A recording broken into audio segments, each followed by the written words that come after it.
This video will teach you how to make an accordion book. We're going to start with a drawing weight paper. This is the Strathmore 400 series drawing. This is an 11 by 14 sheet. Our final book is going to have pages that are 3.5 inches tall by about 3.25 inches wide, and we'll glue them together to create a long accordion book. The first thing we'll need to do is to cut our paper. For this project, you're going to need 3 sheets of the 11 by 14 paper. We're going to cut this into strips that are 3.5 inches wide by 14 inches long. So if you have a gridded cutting mat, you can use the grid on it to make your cuts. If you don't, you can use a pencil and mark where you need to start your cuts. So I'm going to measure over 3.5 inches, make a small pencil mark. Same thing on the top of the sheet, and I'll use that as my guide for cutting. Now it is pretty important to make all of your pages exactly 3.5 inches tall, so you want to be precise when you are cutting your strips. So each sheet of this will get you 3 strips plus a little bit extra. So you need to trim off that extra ½ inch or so that all of your pieces are exactly the same size.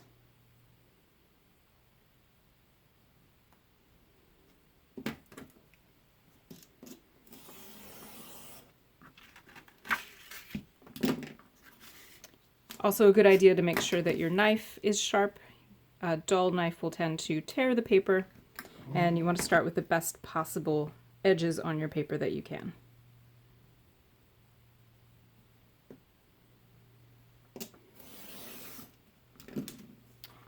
So again, for this project, you'll need 3 pieces of paper, each cut into 3 strips, so you end up with 9. We will only be using 8 of them, but it's good to have an extra. Now this drawing pad has the crimps on top. I'm going to just tear this and rip these pieces off so I have a nice straight edge.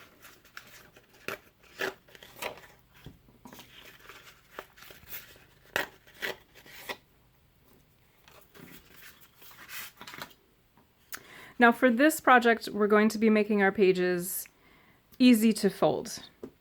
So we're going to first start by measuring over 1 inch from the right edge of the paper. Again, if you have the gridded cutting mat, you can use that to measure, or you can measure with a ruler. I'm going to make a really small pencil mark, just 1 inch over on the top and bottom, so that I can see where I need to fold. Now the first step on this is to take your strip, lay it out horizontally, and then fold the left edge over to meet that 1 inch mark. We're not folding all the way in half, we're folding the left edge so it's 1 inch shorter. So it's going to meet that mark that you just made. Line up the top and the bottom edges of both sides of the paper. You can use your finger to start the crease in the middle, slide up and down, and then if you have one, you can use a bone folder to get your crease, or you can use any smooth object like a pen, even a credit card, something that's smooth, plastic, and will give you a good crease. So you're simply going to use that, slide it over that crease to push it down and really make it a crisp fold. So now we have the left edge that's 1 inch short over here. I'm going to take that left edge and fold it back to meet the first crease that we've made. Again, I want to be really careful that the top and bottom line up. If your paper is a little crooked, this is where you'll start to notice some of the misalignment. So this is now folded back over to meet that first fold.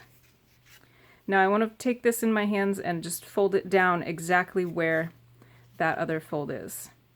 So I might need to adjust it a little bit, and then I'm going to squish the fold, make sure that my top and bottom edges are lined up, and fold that over. So what I've just done is folded this side back to meet the other fold. So what I have right now is a shape kind of like a Z with a long top. What we need to do now is fold this inch that we marked originally, fold it back on itself on that inch mark.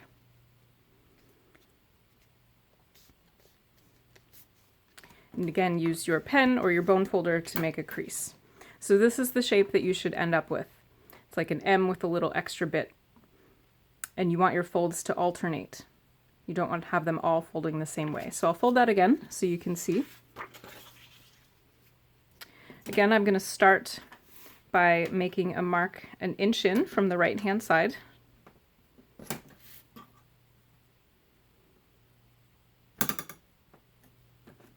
Just a small pencil mark so that I can go back and erase that later. Then I'm going to take the left-hand side, fold it over to meet that inch mark, keeping the tops and bottoms of my paper edges even. Fold it, crease it. Take that loose left-hand side and fold it back to meet the first crease that you just made. Fold and crease this here. And then pick this up, have the left-hand flap facing you, and fold the longer flap back. So I'm lining up that new fold exactly with the fold that we just made. And this is where you want to be really precise about your folds. The better that your folds line up, the more square your finished book will be. All the pages will stack exactly on top of each other. So now again, I have kind of a W shape with that long flap. I want to fold this inch tab over to continue the alternating folds. So that's my inch mark from before, so I'm just going to fold down right on that mark. Crimp it.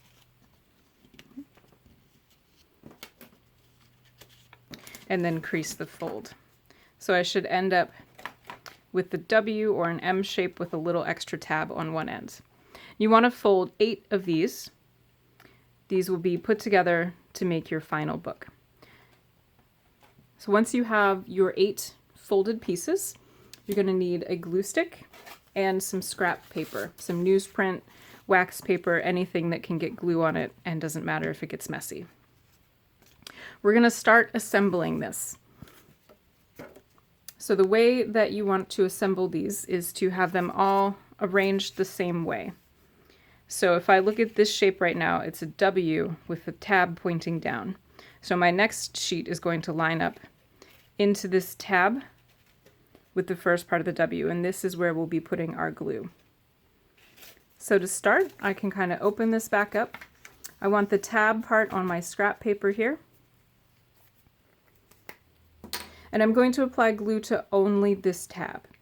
If you have a little problem with the glue getting everywhere, you can take another scrap piece of paper, line it up right with the fold of that tab, and then use your glue stick to glue the tab, and this piece of paper on top will prevent any glue from getting on the good side of your paper. So I've glued up this tab. I'm going to move my scrap paper out of the way, and then I'm going to take my next folded piece. Again, I want to make sure that it's the W shape so that the outside fold is coming up next. I'm going to line it up with the inside of the crease of that little tab. I want to align it top and bottom with my paper as best as possible and make sure that the edge of the paper is lined up exactly in this crease on the little tab here. You can use your bone folder or your smooth plastic pen to burnish that down to get a good firm grip with the glue. And then double check that it's the correct orientation. So all of your folds should be alternating. So down, up, down, up, down, up, down, up for your next tab. And you'll continue gluing your next pieces in to the tab on the right side.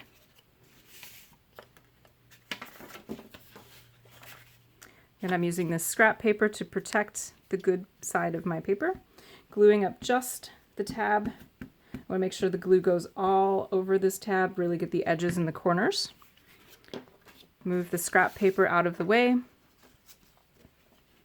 Make sure this is the correct orientation and attach this to that tab.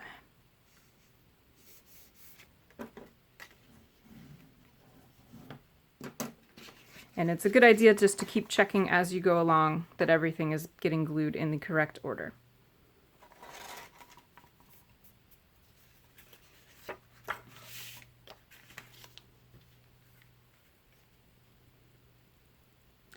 Again, I'm gluing the tab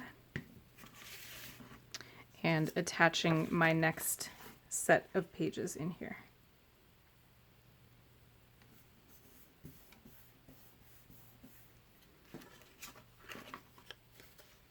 checking that it's correct, and then I'll come back and burnish that for a good firm adhesion. So you want to glue all 8 of your pages together.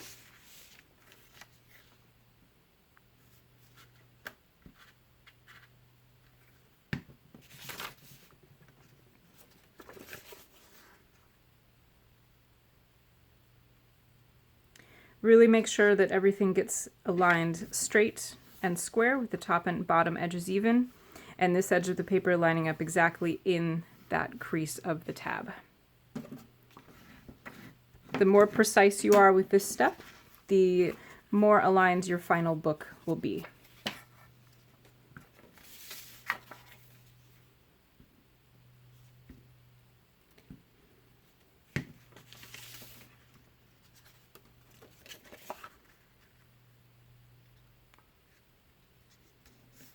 If you decide to do your artwork first, you'd want to make sure that you are assembling everything in the correct order, obviously, starting from the beginning and moving towards the end of your book.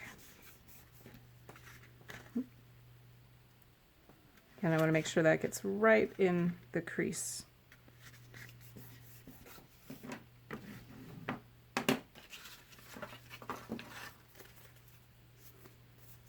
And as I'm working, I can kind of stack the book up and just make sure that all of my folds are alternating and that it comes together in one stack.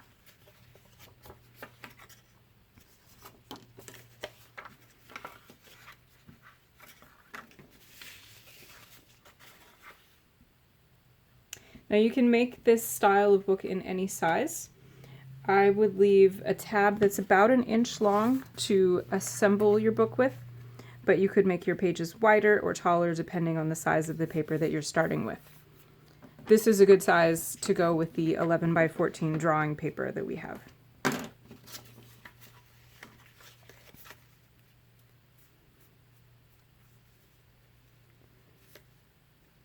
So I have one more to assemble. Glue up my last tab here.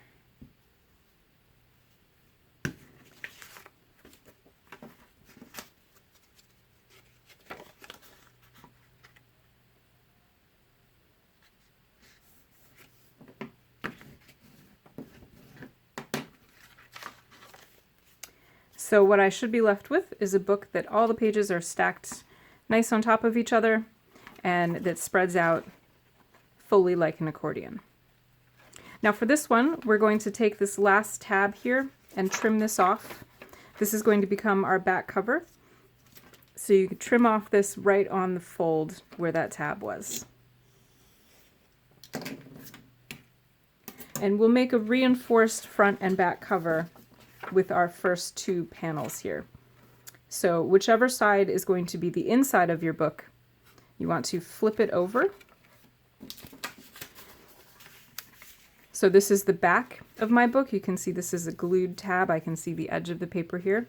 So I'm going to be gluing the first 2 pages closed. This is going to reinforce my front cover.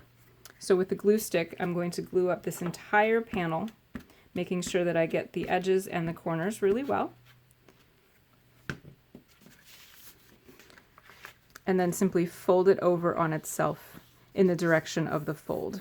This will give a little bit more stability to the front cover. You could also attach another piece of cardstock to this. A little bit thicker paper would give it a stronger cover, but this will, if you double these over and glue them, it'll give it a little more stability. So now the last page is twice as thick as everything else to create your cover. We're going to do the same on the front. So again, flip your book so that the good side is down and the back is facing up. This is my tab that's glued on the back. So this first panel, I'll glue up the entire inside of this, making sure again to get the corners and edges really well. And then simply fold it closed on itself. Burnish it down with your pen or your bone folder. And now you have a reinforced cover. So this accordion book expands. It can be displayed expanded, or it can be viewed as a book held in your hand. So this is a very sculptural form, and it offers a lot of possibilities for long panoramic views or illustrations that stretch over multiple pages.